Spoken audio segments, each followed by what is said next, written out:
आरो बे बिराद जाल्ला आङो स्पिकार बर'फ्राथ' बेफोरखौ बुजिया दा स्पिकारा मोनसे संबिधानिक मासि खोनानानै दुखु नांदोंबो आरो फंनैसो बुंनो दङ आंनि फारसे होननानैबो सानदों आरो हयथ' नोंथांमोनाबो बेखौहाय गनायनो हानाय नङा जिहेतु एज अ होल ना जोङो बर' हारि हिसाबै बर' कमिउनिटिनि जोङो बर' ट्राइब हिसाबै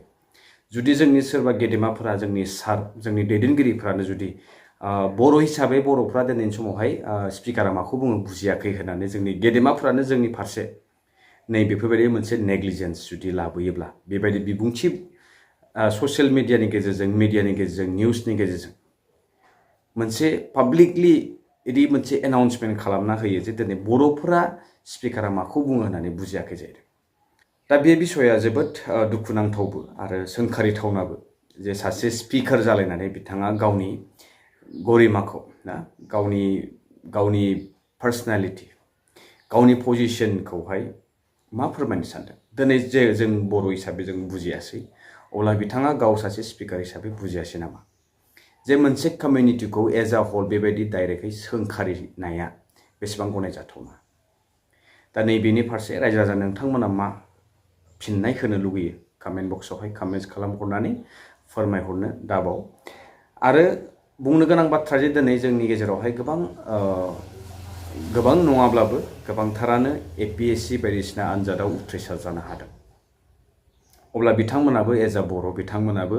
स्पिकारा माखौ बुङो निउट्रेल हिसाबै बिथांमोना माबायदि मावो बेखौबो मोनथियाबा जोबोद लासिंसिंनि बाथ्रा नङा होमबा दा सोंथि फैयो दिनै जोंनि गोबांथार बर' बिजोंजों फरायबोनानैहाय बा जिखुनु बिजोंजों जोंनि बर' कमिउनिटिनि गिदिर सोरबा अफिसारफोर सोरबा जिखुनु लेभेलाव फोरोंगिरिफोर बिथांमोनाबो बर' हिसाबै थारमाने मा स्पिकारा माखौ बुङो बुजिला नामा साधारन ना सोरबाफोर सानैसो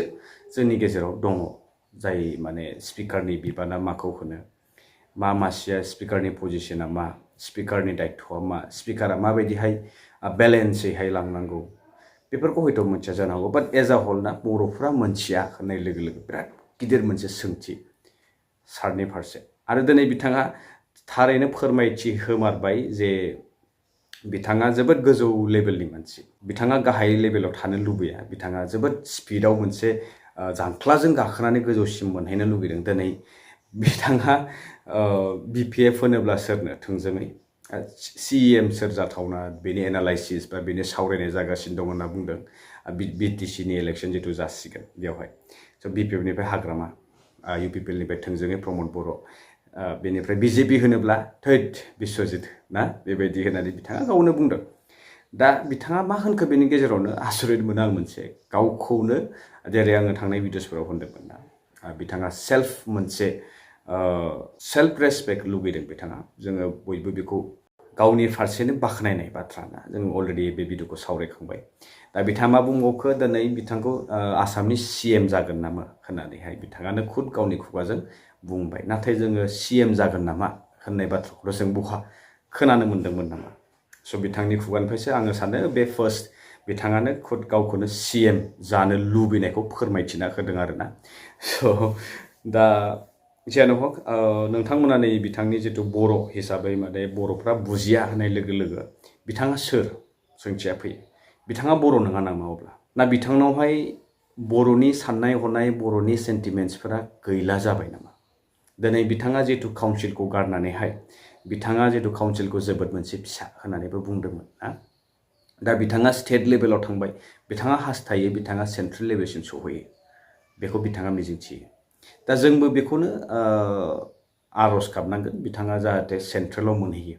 जोंनोबो बिजनेस काउन्सिलाव जायनाखि बर'नि सेन्टिमेन्ट बर'नि अननाय बर'नि फारसे मान सनमान गैयै बेबायदि दैदेनगिरिखौ जोंबो जोंनि गेजेरावहाय लुगैया नङा होमबा रायजो नोंथांमोन दा गोबांथार बाथ्रा आं बुंनो सानाखै मानोना जों जोबोद फिसा मानसि जोङो बर'सो जोङो बर' आरो जों बर'फ्रा रोङा दा जोंनि फारसे जोंनि दैदेनगिरिफ्रा जोंखौ रोंजानायखौबो लुबैया बेनिखायनो बिथाङा दिनै गावनो खुद गावनि खुगाजों फोरमायना होदों दे बर'फ्रा रोङा स्पिकारा माखौ बुङो गभर्नरा माखौ बुङो ना स' बेबायदि दा जोङो बिथां सारनिफ्रायसो जोङो सोलोंजानांसिगोन दिनैनि समावहाय गभर्नरा मा स्पिकारा मा बिथांमोना माबोरैहाय निउट्रेलि खामानि मावो नाथाय जोङो नुदों बिथांमोना दिनै स्पिकारनि दायित्व जनानैब्लाबो जे संबिधानाव जे बिथांमोनखौहाय एज ए निउट्रेल एक्ट खालामनो होदों बिथांमोना दिनैनि समावहाय थारैनो निउट्रेलि एक्ट खालामदोंना दिनै बिथांमोना थारैनो इलेक्शन्स मिटिं इलेक्शन केम्पेन्सफोराव बाहागो लायाखैना दिनै थारैनो बिथांमोना निउट्रेलि एसेम्ब्लियावनो बयखौबो समानै नायदोंना नाथाय जोङो नुयो गोबांथार स्पिकार एसेम्ब्लिफोरावहाय डिबेट जायोब्ला अपोजिशनफोरा जेब्ला बिबुंथि लायो बिथांमोनखौहाय लिमिटेड टाइम बाउन्डनि गेजेरावहाय खोथाफोरखौ बुंनो होयो आरो बेनि गेजेरावबो गोबांथार माने डिबेटनि गेजेराव बायदिसिना माने अपोज खालामनायखौ नुयो जेरावनाखि गावनि बुंनो गोनां बाथ्राफोरखौहाय बुंफ्रुजोबनो हाया अफ दा रेकर्ड दोननाय जायो बा बेबायदि जाथायखौ जों नुनो मोनो आरो जेब्ला अपोजिशना बुंनो नागिरो अब्ला स्पिकारानो सम सम जोङो नुयो गाथेनायखौ नुयो दा बिदिनो नाथाय जेब्ला सोरबा CM बा PM बिथांमोना जुदि रुलिंआव थानायफ्रा बुङो ना बिराद गोजोनै बुंनो हायो बिथांमोननो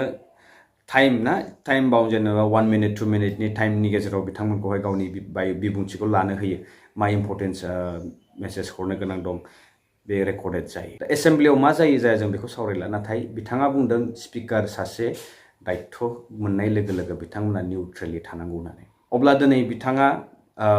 पार्टिनि सिम्बल बा फ्लेगनि सिङाव थानायाबो जोबोद गोरोन्थि दिनै बिथाङा पार्टिनि मुङावहाय बायदिसिना आसनि राननायाबो जोबोद गोरोन्थि दिनै बिथाङा पार्टिनि मुङावहाय बबेयावबा मिटिं प्रग्रामाव बाहागो लानायाबो जोबोद गोरोन्थि अब्ला जों बर' जोङो रेख' रोङा जों बुजिया सार दिनै आङो सरासनस्रायै ओरैनो सिम्पलै बे बाथ्राखौ फोरमायबाय नाथाय डिपलि जुदि नांगौ जायोब्ला बेखौबो होनो थाखाय थियारि एज ए स्पिकार राइट नोंथाङा निउट्रेल जानांगौ आरो जों बयबो मोनथिगोना मोनथिया रायजो राजानो नोंथांमोना फोरमायहरदो स्पिकारा निउट्रेलि दिनैनि समावहाय जोंनि स्टेट जोंनि काउन्सिलनि स्पिकार मानगोनां कातिराम बर' साराबो दिनैनि समावहाय इलेक्शन केम्पेन्सफोराव बाहागो लायाखै नामा नाथाय जोङो बयबो नुयो ना सोर बहा थांदों सोर बहा फैदों सोर बहा बाहागो लादों लायाखै बिथांमोननि दा बिसायख'थि समा जेब्ला खाथि सफैगोन अब्ला जों आरो नुबावगोन बिथांमोनखौहाय बिराद मोनसे गोख्रोङै बिथांमोना बाहागो लानायखौहाय स' आंनि बुंनांगौआ नैबेखिनियानो आं सानदों भिडिअनि गेजेरावहाय जुदि माबाफोर जुदि जोबोद गोरोन्थि जालांबायब्ला आंगो बर' फिसा होननानैहाय नोंथांमोना आंखौ निमाहा होगोन जिहेतु बिथांनि जे बाथ्रा बुंनाय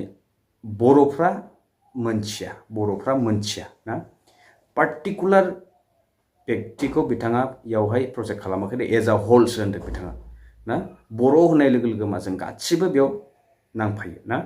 स' नोंथाङाबो बर' आंबो बर' बिथांखौ जायनायदों बेबो बर' दिनै आंखौ जायनायदों बेबो बर' दा जोंनि गेजेराव जुदि एज आ हल बर'फ्रा बेखौ मोनथिया होननाय लोगो लोगो बे मोनसे बिराद जोबोद गोरोन्थि जादों होननानै आं सानो स' नैबेनि फारसे नोंथांमोना मा बुंनो सानो प्लिज कमेन्ट बक्सआव कमेन्ट्स खालामना फोरमायहरदो आरो भिडिअखौ शेयार खालामनो दाबाव एन्ड जायफोरा भिडिअआवहाय गोदान प्लिज साबस्क्राइब खालामना लादो एन्ड बेल आइकनखौबो प्रेस खालाम जाहाथे गोदान भिडिअ हरोब्ला लेटेस्ट आपडेटखौ नोंथांमोना